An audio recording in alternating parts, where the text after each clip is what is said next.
Well, welcome to Wayne's Warehouse again. Well, actually, we're not in the warehouse today. We're outside. This is sort of outside broadcasting because we're doing a piece on what wet weather gear. Now then, it's sunny. Now, Paul said he had this all sussed and arranged, and I assumed he meant he was organising the weather because he does say he is God. But he hasn't organised the weather. In fact, what has he got organised? Oh my goodness. What on earth has he got here? I don't believe it.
That's better, nice and dry, you know, not a problem. The waterproof suit that we have just been testing, the several suits we've just been testing, the idea behind that is to give you an idea of what is available to you to keep you dry on a horrible wet winter's day. Now you get usual line suits, we spoke about these before with armouring and so on and so forth, but these things are just simply oversuits in the form of one piece or two piece. My preference is two piece because you can simply stick it over a whistle and flute if you go to the office with your shirt and tie on, or you can stick it over your leather two-piece suit or one-piece suit. They're an awful lot quicker to get in and out of. Now some of the guys who make the one-piece suits have addressed this problem of getting in and out of them by making the zips longer and so on and so forth, making the suits easier to get in and out of. But I don't think they've covered it properly. I don't think they've actually made it that much easier. It's just to help sell the product. Two pieces, in my mind, without a shadow of a doubt, dead easy to get in and out of. If you get caught in the rain, you've got to be quick, haven't you? Right. What do you get? Well, on occasions, you get thick quilting.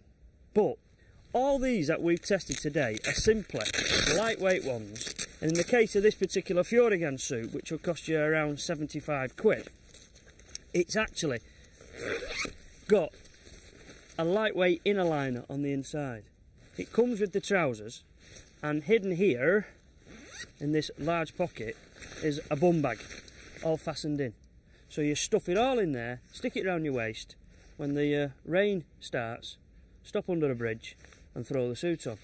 And then just stuff that back inside the pocket. Now that idea comes with a lot of the one-piece suits. In the case of this Technics Jacket, and you only buy the jacket by the way, it's a separate item at 35 quid. An extra £15 buys you the trousers. This doesn't pack away at all. You just got to stuff that inside your seat ump or whatever you carry on the back of the bike to carry your bits and pieces with. Now this doesn't actually have an inner liner, and I believe it's a better proposition to have an inner liner inside, and the reason for that is the taped bits that cover all the seams have a tendency to wear from the inside. Strange as it might seem, it happens. You've got your leather jacket with buckles and zips, you might have your one-piece racing suit with lots of flashes all over it. These things actually wear that liner and get it down to the taped bit on the inside. So if you're going to choose a suit and you want longevity of life, you want the thing to last you a number of years, consider getting one with a little bit of a liner which then protects those taped seams. Talking about the taped seams, here we are. This suit over here, this bell staff, shows you the taped seams. They've all got Velcro to cover the zip up to stop the rain getting in, and this is your taped seamed area here. Now, the plan is and the manufacturers suggest that with this fancy nylon material they use, and the tape seams, and the fancy cuffs, and all sorts of bits that seal up round your neck, you've got to stay waterproof. Well, are you? Now that might be how they design it, and that's their full intentions, but you're the tester. And we get loads of people come in the shop and they say, hey Upcock, the suit's leaked. What can you do about it? Well, it's easy enough, just give them another suit and send it back to the supplier. But people seem to get very upset by this, as though they've been ill done by. Well, they haven't, because, let's be fair, the products are all mass produced at a price. I mean, you can buy a one-piece suit now for, believe it or not, just over 30 quid. Well, they can't really produce these things on a mass market or 100% guaranteed waterproof, every single item they build. So there's always a chance that the one that you happen to buy, you're the poor devil who gets the leakages, usually round the buster gonads, and it does come as a shock to the system, I must admit. When the water comes in, it brings a tear to your eye. But it's not a problem, is it? Because I mean, it only takes you 5 minutes. Take it back to the shop, explain the fact that it's leaked, throw it at them, they'll give you another one, and off you go. And there gives you your warranty. That's what warranty and guarantees are all about. Just a few little pointers about the various different suits. This dry biker from Belstaff, it's a good price, it's £45. It comes with the bum bag fitted inside, just like the two-piece Furigan one we spoke of. There it is. Elasticated bands, goes round your waist, alright, convenient.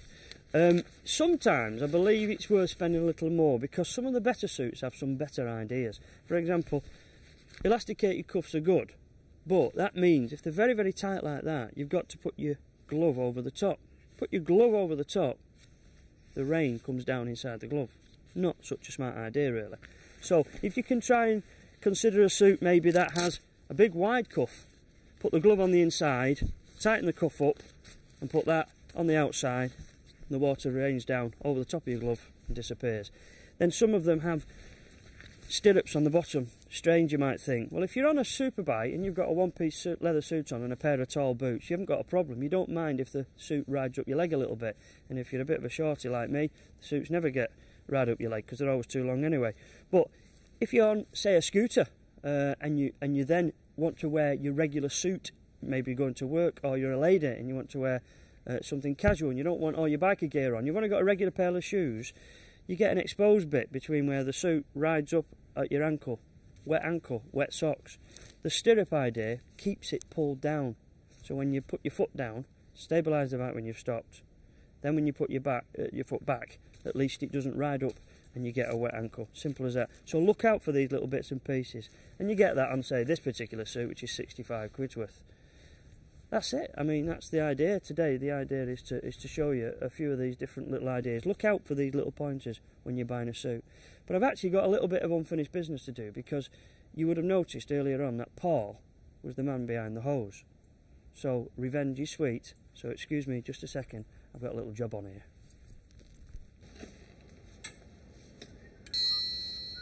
Paul.